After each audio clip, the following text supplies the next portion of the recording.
Throughout the 1980s, the American retail map exploded. Regional players were racing to become national titans, and their strategy was incredibly simple. Acquiring square footage meant acquiring market share. Corporations like Walmart and Home Depot grew by pouring concrete and building massive boxes in untapped suburban neighborhoods. Physical ubiquity became the ultimate competitive moat. By surrounding you with brick-and-mortar locations, they starved out regional competitors and centralized their inventory. But look at what happens in 2010. The trend hits a hard stop. Home Depot canceled planned stores. Walmart reached saturation and actually began to shrink its footprint. Yet even as store counts leveled off, revenues for these corporations climbed to record highs, which raises a massive question. If building more locations was the historical engine for growth, how did these titans grow wealthier by stopping?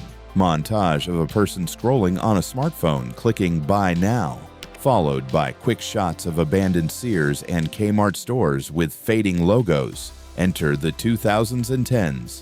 Digital shopping platforms were growing at double-digit rates. Suddenly, a massive physical store functioning merely as a place to hold items for browsing turned into a massive real estate liability. Brands like Sears and Kmart were eradicated from the map because their sprawling layouts simply didn't serve a digital-first consumer. Survival in this new era required a fundamental change in how retailers used the square footage behind their front doors. The modern survivors converted their massive stores into fulfillment hubs. They leveraged their real estate for rapid home delivery and localized curbside pickup. Target took a shape-shifting approach. Management realized giant suburban megastores couldn't fit into dense urban centers or college campuses, so they started dropping their massive store formats and multiplied their sub-50,000 square foot locations from a single test site to over 140 units. Costco followed a completely different path. They capped their global footprint, refusing to blanket the map.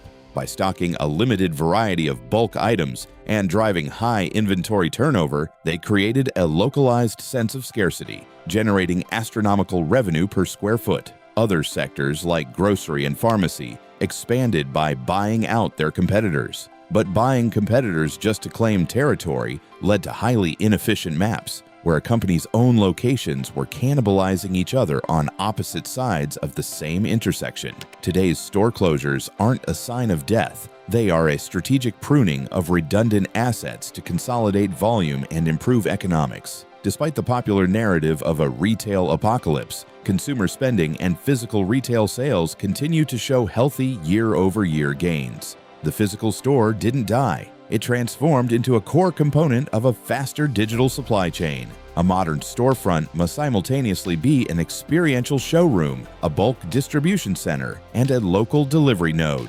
The commercial map of America is physically saturated. Future dominance no longer belongs to those who pour the most concrete. It belongs to the retailers who extract the maximum logistical value from the concrete they already control.